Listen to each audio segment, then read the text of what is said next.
जगातला सगळ्यात मोठा मेळावा असलेला महाकुंभ अखेर आजपासून प्रयागराजमध्ये सुरू झालाय। पौष पौर्णिमेनिमित्तानं आज पहिलं स्नान पार पडेल।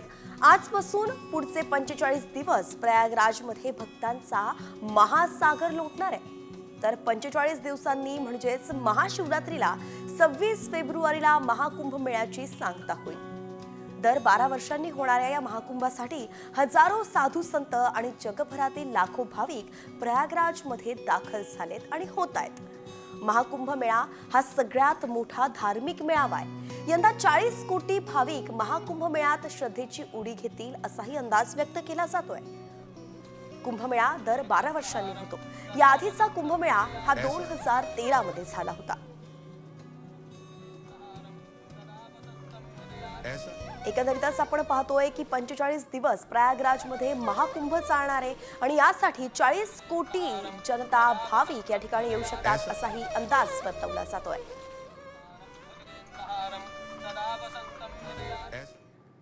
यानंतर आता महाकुंभासंदर्भातीच इतरही बातम्या आहेत, अपडेट्स आहेत, त्या सगळ्यांचा वेगवान आढावा। दिवंगत स्टीव्ह जॉब्स यांच्या पत्नी लॉरेन पॉवेल या सध्या भारताच्या दौऱ्यावरती आहेत। महाकुंभ मेळाव्यासाठी त्या प्रयागराज इथे आल्या आहेत। तत्पूर्वी त्यांनी काशी विश्वनाथ मंदिराला भेट दिली आणि यावेळी त्यांच्याबरोबर स्वामी कैलाश नंदगिरी महाराज सुद्धा होते। त्यांनी लॉरेन यांना कमला असं नावही दिलंय।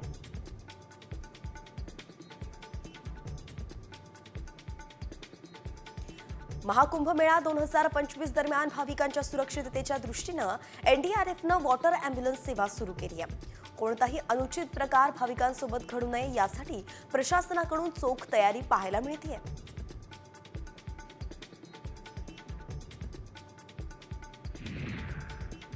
खारघर इस्कॉन मंदिरातील अनधिकृत बांधकाम नियमित करण्यासाठी सिडकोनं सुमारे 2 कोटींचा दंड ठोठावलाय। आराखड्यानुसार या मंदिराचं बांधकाम न करता पार्किंगच्या जागेवरती सभामंडप आणि अन्य अनधिकृत बांधकाम केल्याची बाब समोर आली आहे।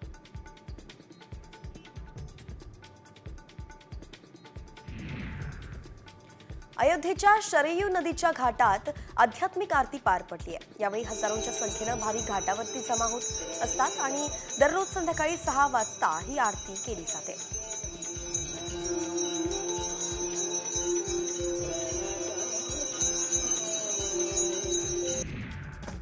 पुण्याच्या इंदापुरात जिजाऊ जन्मोत्सव सोहळा साजरा करण्यात येतोय। जन्मोत्सव सोहळ्याचं हे 10वं वर्ष आहे। छत्रपती शिवाजी महाराजांचे सरदार कान्होजी जेधे यांच्या तलवारीची आय कॉलेजच्या प्रांगणात पालखीतून मिरवणूक काढण्यात आली। माजी सहकार मंत्री हर्षवर्धन पाटील या पालखीचे भोई झाले होते।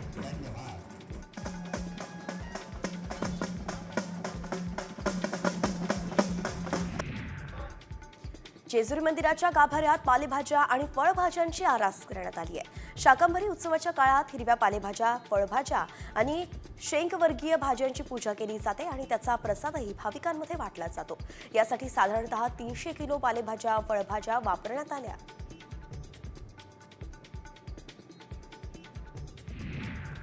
सांगलीच्या मिरज तालुक्यातल्या मंदिरावरती चोरट्यांनी डल्ला मारणं सुरूच आहे। लक्ष्मीवाडीमध्ये महालक्ष्मी मंदिरामध्ये चोरट्यांनी मंदिरातील देवीच्या सोन्या चांदीचे दागिने सहज दानपेटी लंपास केली आहे। पोलिसांनी घटनास्थळी धाव घेत तपास सुरू केलाय। चोरीच्या प्रकारामुळे तालुक्यातल्या गावांमध्ये भीतीचं वातावरण पसरलंय।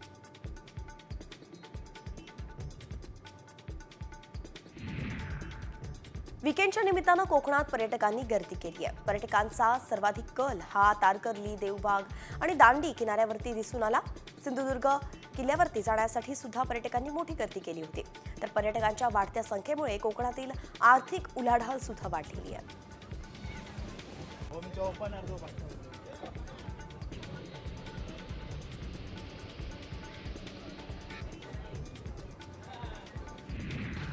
रायगडमधील माणगावमध्ये वीकेंडच्या पार्श्वभूमीवरतीच वाहतूक कोंडी झाली। कोकणातून मुंबईकडे जाणाऱ्या मार्गावरती वाहनांच्या लांबच लांब रांगा पाहायला मिळाल्या। माणगाव बाजारपेठ ते मुगवली फाट्यावरती साधारणतः 5 किलोमीटरपर्यंत वाहनांच्या रांगा लागल्यानं प्रवाशांचे हाल झाले।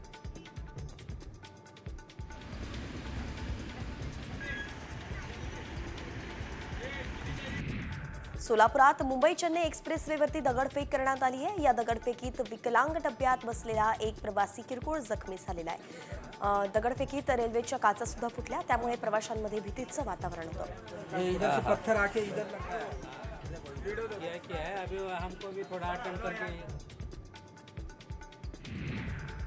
पुण्याच्या नारायणगावमधील खोडदमधून प्रस्तावित पुणे नाशिक रेल्वे प्रकल्पामुळे GMRTच्या रेडिओ दुर्बीण प्रकल्पाला अडथळा निर्माण होतोय. त्यामुळे या रेल्वे प्रकल्पाला GMRTनं विरोध केलाय.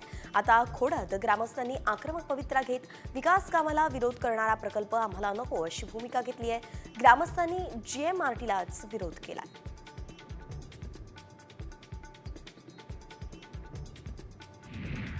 पिंपरी चिंचवड पालिकेचे पाणी पुरवठा करणारा पाईपलाईन वॉल लिकेज झालाय. त्यामुळे रस्त्यावरती मोठ्या प्रमाणात पाणी साचलं. एकीकडे पिंपरी चिंचवड शहराला दिवसा आड होणाऱ्या अपुऱ्या पाणी पुरवठ्यामुळे नागरिक त्रस्त आहेत, तर दुसरीकडे पिंपरी चिंचवड पालिकेच्या निष्काळजीपणामुळे लाखो लिटर पाण्याचा अपव्यय झाला.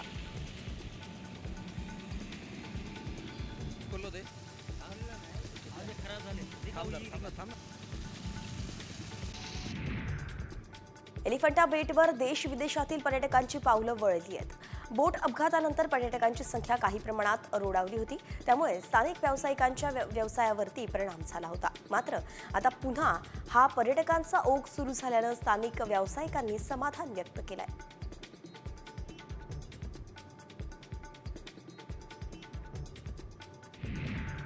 देशातील 5 बंदरांपैकी एक असलेल्या जवाहरलाल नेहरू बंदरावरील कंटेनरची वाहतूक कमी होणार आहे. यासाठी JNPA पासून जुना पुणे हायवेपर्यंतचा नवीन स्पेशल हायवे बनवला जातोय. या महामार्गासाठी एकूण 2,900 कोटी रुपयांचा खर्च असेल.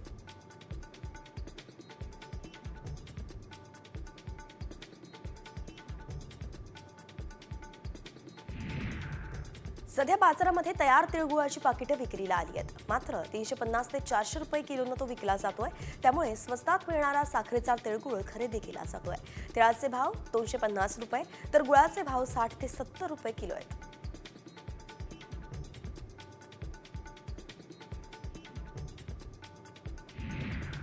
भायखळ्यामधील राणीच्या बागेत हम्बोल्ट पेंग्विन केंद्राचा विस्तार करून त्यासोबतच नवीन मत्स्यालय उभारण्यात येणार आहे. मात्र अपुरी जागा शिवाय कामकाजामध्ये प्राण्यांना धोका लक्षात घेऊन मंजुरी मिळणं अवघड झाल्यामुळे हा प्रस्ताव कुंडाळण्याचा निर्णय घेतलाय.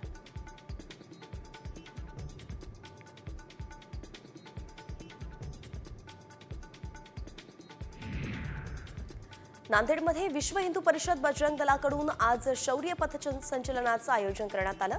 पथसंचलनात सुमारे 1,500 स्वयंसेवक सहभागी झाले होते.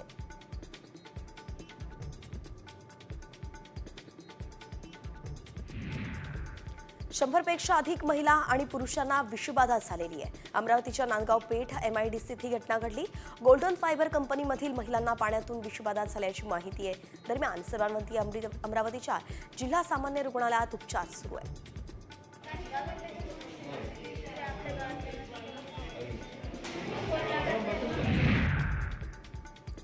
जळगाव बाजारात नवी तूर विक्रीसाठी आली आहे. पण नोव्हेंबर आणि डिसेंबर महिन्याच्या तुलनेत दर कमालीचे घसरलेत. प्रति क्विंटल मागे 1 ते 1.5 हजारांनी भाव कमी असल्यानं शेतकऱ्यांची निराशा होतीये. त्यामुळे तूर घरात ठेवायची की विकायची असा प्रश्न शेतकऱ्यांसमोर उभा ठाकलाय.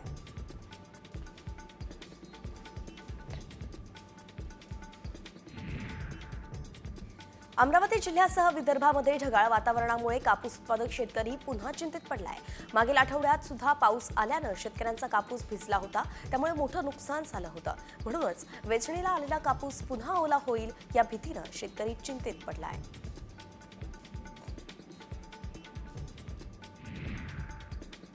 वाशिम जिल्ह्यात चिया पिकाची खरेदी सुरू करण्याचा निर्णय बाजार समिती प्रशासनानं घेतलाय.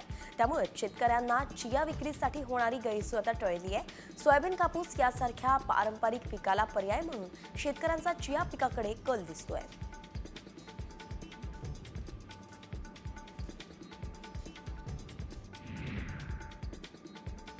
मागील वर्षी शेतकऱ्यांना गरवी कांद्याला वर्षभर चांगला भाव मिळाला.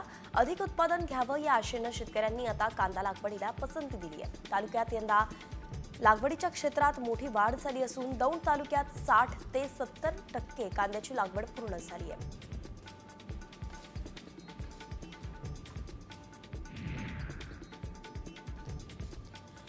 पुण्याच्या नऱ्हे गावात महावितरणाच्या तारांमधून शॉर्ट सर्किटमुळे गवताच्या 3 गंजी जळून खाक झाली आहे. जनावरांसाठी जमवून ठेवलेला चारा जळाल्यानं 35 ते 40 हजारांचं नुकसान झालंय.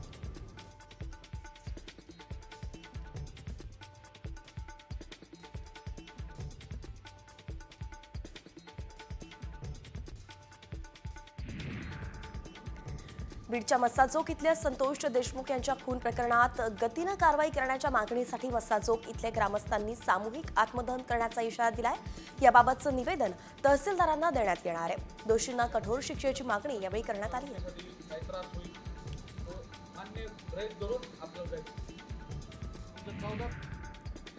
एसटी कर्मचाऱ्यांसाठी आता कॅशलेस रुग्णालय उभारण्यात येणार आहे.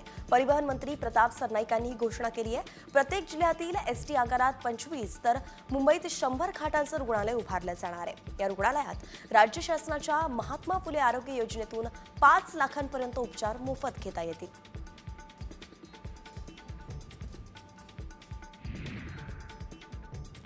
विशाळगडावरील उरुसाला प्रशासनानं बंदी घातल्यानंतर गडाच्या परिसरात पोलिसांनी बंदोबस्त वाढवलाय. कोणताही कायदा आणि सुव्यवस्थेचा प्रश्न निर्माण होऊ नये म्हणून कोल्हापूर पोलिसांनी खबरदारी घेतली आहे. पर्यटकांना सकाळी 10 वाजल्यापासून गडावरती चेक करून सोडले जात आहे.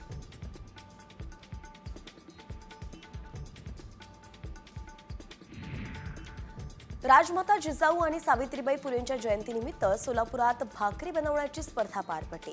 या स्पर्धेत राज्यातील 300 महिलांनी सहभाग घेतलाय. ग्रामदैवत सिद्धरामेश्वर महाराजांच्या यात्रेत सहभागी होणाऱ्या भाविकांना सोलापूरची कडक भाकरी मिळणार आहे. आता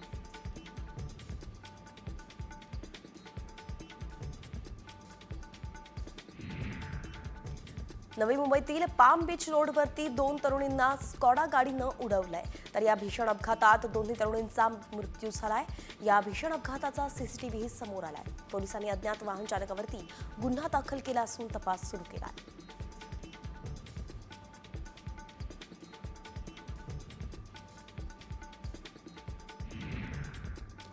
वसईतील मधुबन परिसरात नायलॉन मांजा गळ्यात अडकल्यानं एक जण गंभीर जखमी झालाय. आपल्या पत्नीसोबत रस्त्यावरून जात असताना विक्रम डांगे यांच्या गळ्याला मांजा अडकला. सुदैवानं त्यांचा जीव थोडक्यात वाचला असून त्यांच्यावरती उपचार सुरू आहेत.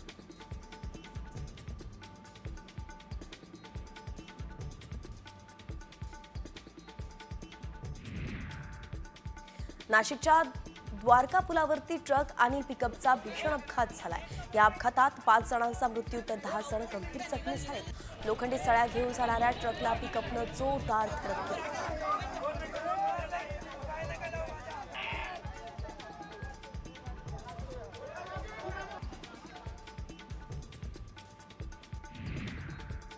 भायखळा पोलिसांनी वाडा इथे बनावट नोटांच्या फॅक्टरीचा पर्दाफाश केलाय. एकूण 1 लाख रुपये किंमत असलेल्या 500 रुपयांच्या 200 नोटा जप्त करण्यात आल्यात. या प्रकरणी 4 अटकही करण्यात आली आहे.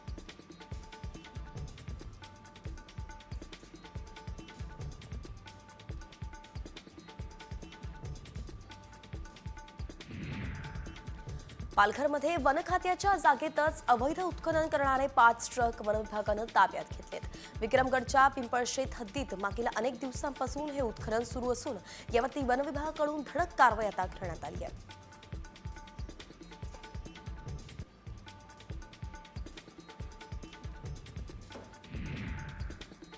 पालघरच्या बोईसरमध्ये एसबीआय बँकेच्या एटीएमवरती चोरट्यांनी दरोडा टाकलाय. मध्यरात्रीच्या सुमारास एटीएममधून रोकड घेऊन चोरटे पसार झाले. या चोरट्यानं चोरीआधी सीसीटीव्ही कॅमेऱ्यावरती ब्लॅक स्प्रे मारला आणि चोरीनंतर एटीएम मशीन जाळून टाकलं. पालघर जिल्ह्यातील अनेक एटीएम बाहेर सुरक्षा रक्षक नसल्यानं अशा घटनांमध्ये आता वाढ झाली आहे.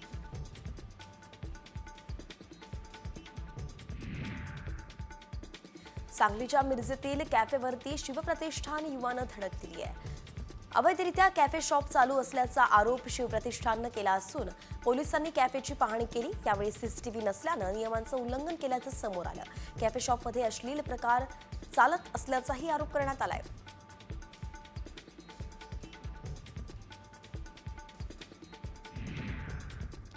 वसईमध्ये एका प्रवाशानं आरपीएफ जवानाचा चावा घेतलाय. डहाणू लोकलमध्ये प्रवाशाला दिव्यांग डब्यातून प्रवास का करतो असं जवानानं विचारल्यानं प्रवाशाने धक्काबुक्की करत हाताचा चावा घेतलाय. दरम्यान चावा घेणाऱ्या व्यक्तीला पोलिसांनी ताब्यात घेतलाय.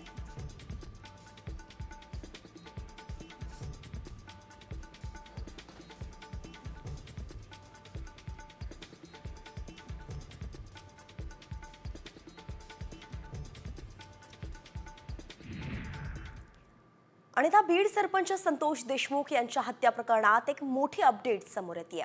या हत्या प्रकरणाला 1 महिना झाला तरी सुद्धा वाल्मिक कराडला आरोपी करण्यात येत नाहीये, त्याला मोक्का लावण्यात येत नाहीये असा थेट आरोप देशमुख कुटुंबियांकडून केला जातोय. देशमुख कुटुंबियांचे संतोष देशमुख यांचे बंधू धनंजय देशमुख हे आज टॉवरवरती चढून या संदर्भात आंदोलन करणार आहेत.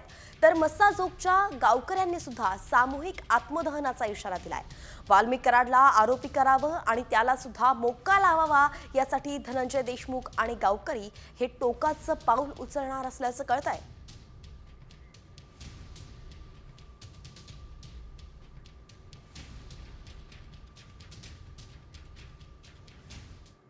आणि यानंतर आता इतरही राजकीय बातम्या पाहायच्या आहेत, त्या संदर्भातील आढावा घेऊया न्यूज पॉइंट 20च्या माध्यमातून. परभणी प्रकरणात न्यायाच्या मागणीसाठी सूर्यवंशी आणि वाकोडे कुटुंबीय 17 तारखेला 10,000 भीमसैनिकांसोबत लॉंग मार्च काढत मुंबई गाठणार आहेत. त्यावेळी सर्वसामान्य नागरिक म्हणून परभणीकरांच्या या आंदोलनात सहभागी होणार असल्याची घोषणा सुप्रिया सुळेंनी केली आहे.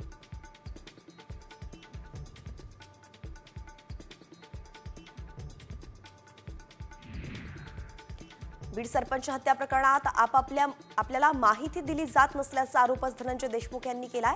सरपंच हत्या प्रकरणाचा मास्टर माइंड असून सुद्धा वाल्मिक कराडवरती कुठलीही कारवाई करत नसल्यानं धनंजय देशमुखांनी संतापही व्यक्त केला.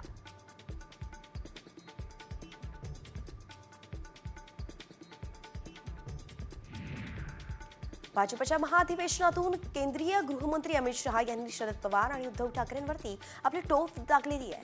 पवारांच्या दगाफटका करण्याच्या राजकारणाला 20 फूट जमिनीत गाडलं, तर बाळासाहेबांची विचारधारा सोडणाऱ्या उद्धव ठाकरेंना त्यांची जागा दाखवली अशी टीका अमित शहांनी केली आहे.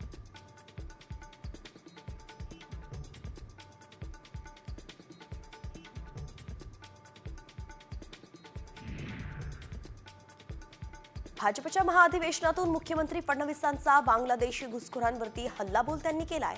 वोट जिहादचा पार्ट 2 सुरू झाला असल्याचं ते म्हणालेत आणि त्यामुळेच महाराष्ट्रामध्ये एकही घुसखोराला राहू देणार नाही असा इशारा देवेंद्र फडणवीसांनी घुसखोरांना दिलाय.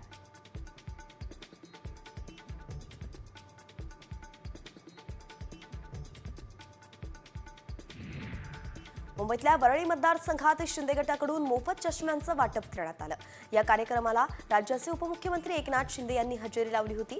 विरोधकांना कावीळ झाल्यामुळे त्यांना सगळं पिवळं दिसतं, म्हणून त्यांना चष्म्याची गरज आहे असं म्हणत एकनाथ शिंदेंनी ठाकरे गटाला टोला लगावला.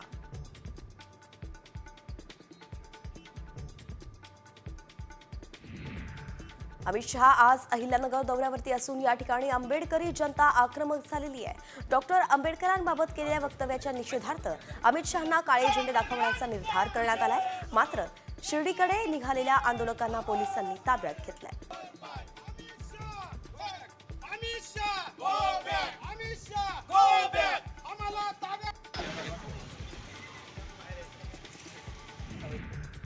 वरळीतील कार्यक्रमात उपमुख्यमंत्री एकनाथ शिंदेंनी महाविकास आघाडीवरती हल्लाबोल केला. केवळ स्वार्थासाठी ही आघाडी करण्यात आली होती. विधानसभा निवडणुकीत जनतेनं त्यांना त्यांची जागा दाखवली आहे. त्यांचा स्वार्थ आता संपलाय, त्यामुळे ते एकत्र राहणार नाहीत असा दावा सुद्धा शिंदेंनी केलाय.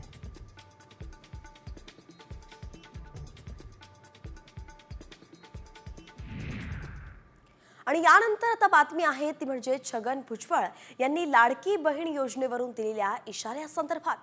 लाडकी बहीण योजनेचा नियमाबाहेर लाभ घेतलेल्या बहिणींनी अर्ज मागे घ्यावेत, अन्यथा सरकारनं त्यांच्याकडून दंडासहित वसुली करण्याची मागणीच अजित पवारांच्या राष्ट्रवादीचे आमदार छगन भुजबळ यांनी दिली आहे. मात्र आतापर्यंत दिलेले पैसे वसूल करण्यात येऊ नयेत असंही भुजबळ म्हणालेत. आता माझं म्हणणं असं आहे की एक अपील केलं पाहिजे लोकांना, आणि जे ह्या नियमात बसत नाही त्यांनी स्वतःहून आपली नावं जे आहेत काढा म्हणून सांगायला पाहिजे.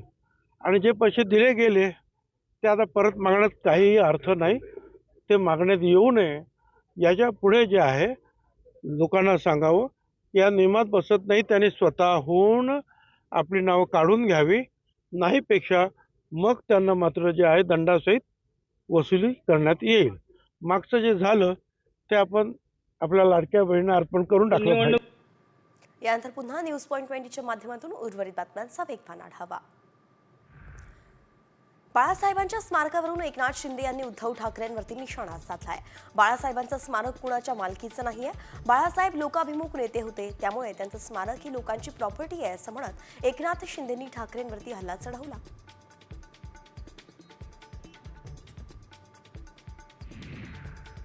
वाल्मी कराडचा शस्त्र परवाना काय रद्द करता? आधी त्याच्यावरती मकोका आणि 302 लावा अशी मागणी खासदार सुप्रिया सुळेंनी केली आहे.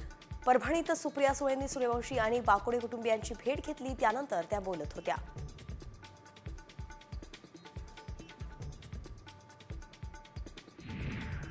शिंदे गटाचे नेते रामदास कदम यांनी पुन्हा एकदा आदित्य ठाकरेंवरती निशाणा साधलाय. दिशा सालियांचं प्रकरण जर देवेंद्र फडणवीसांनी बाहेर काढलं तर आदित्य ठाकरेंना बर्फाच्या लादीवरती झोपवून फटके देतील आणि याच भीतीमुळे आदित्य ठाकरे देवेंद्र फडणवीसांची भेट घेत आहेत अशी जळजळीत टीकाच रामदास कदम यांनी केली आहे. एकनाथ शिंदेंचे घोटाळे बाहेर येऊ लागले आहेत, याचा अर्थ एकनाथ शिंदेंचा एकनाथ खडसे होणार असं वक्तव्य विनायक राऊत यांनी केलं आहे. भाजपने नोट जिहाद आणि भ्रष्ट राजनीती केल्याचा आरोप सुद्धा विनायक राऊतांनी केलाय.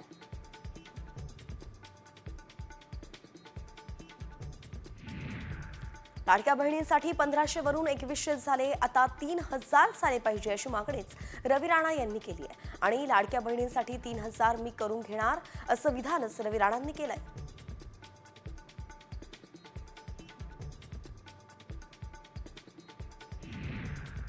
खातेवाटपानंतर शिंदे गटाचे मंत्री ऍक्टिव्ह मोडवरती आलेत. शिंदे गटाच्या मंत्र्यांनी 100 दिवसांचा कृती आराखडा तयार केलाय, तर 100 दिवसांत 1,00,000 कामं पूर्ण करण्याचं उद्दिष्ट ठेवण्यात आलंय. त्यानुसार प्रत्येक मंत्र्यानं कामांची यादी तयार केल्याची माहिती समोर आलेली आहे.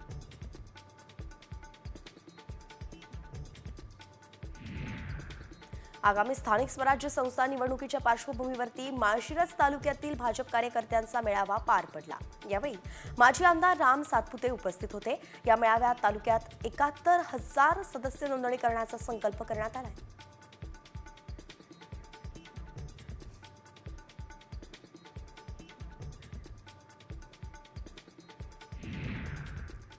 आणि यानंतर एक मोठी अपडेट आहे, ती म्हणजेच दादरच्या टोरेस आर्थिक घोटाळा प्रकरणात.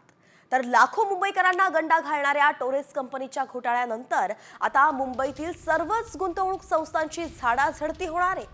सर्व कंपन्यांची माहिती गोळा करण्याचे आदेशच पोलीस आयुक्त विवेक फणसाळकर यांनी दिलेत.